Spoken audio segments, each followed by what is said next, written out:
Well, welcome back to Shane's Main Shop. Today I'm just going to show you how you can help make your belt sander last longer. Now in a previous video, I believe I showed you how to change the belt. And to do that, to help make your belt sander last longer, we are going to remove the belt from this. So again, I'm just going to pop that in and pull this and just get this out of the way. And your friend is the air compressor. This thing and all these wood tools really start to cake up with a lot of sawdust and all different crevices all over the place, and it really makes a mess even in the motor. Again, make sure everything's unplugged, but then go ahead and get this thing cleaned up.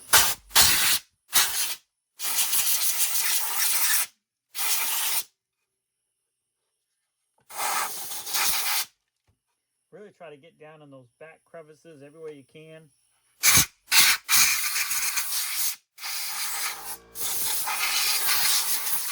So get everything all cleaned out. I got the motor all cleaned out. I blew some air right through it here the best I could.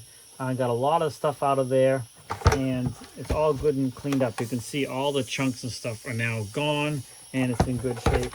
So now you're good to go, and it's cleaned up. This alone will drastically increase the life of your tools, really, in my opinion. Because this stuff builds up in here, it starts getting into the bearings, wearing things out. Things like that. Now, a key thing to watch for too is build up on either of these wheels.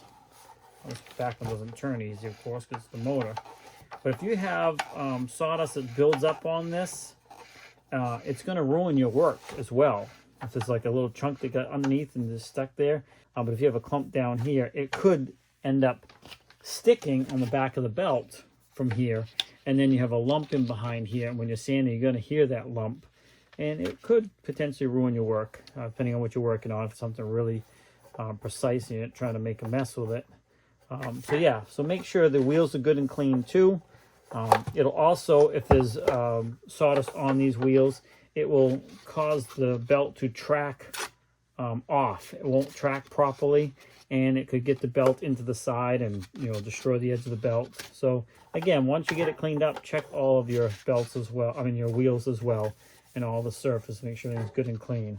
Then you can go ahead and put your belt back on, like I showed in the previous video. And again, you just pop that in place. So now this one's all cleaned up and ready to go. It's looking good, and we can put it back to work. And that's why these old ones have lasted so long, is we try to take care of this stuff, because this thing is a very old Shopmate double insulated 4-inch belt sander.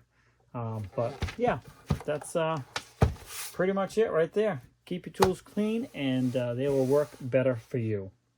Hey, thanks for swinging by Shane's Main Shop. Please I hope you like this video. Comment if you have a comment down in the comment section. If you have any questions, you can put those down there as well. Make sure you share the video. Have a great day, and we'll see you in the next video.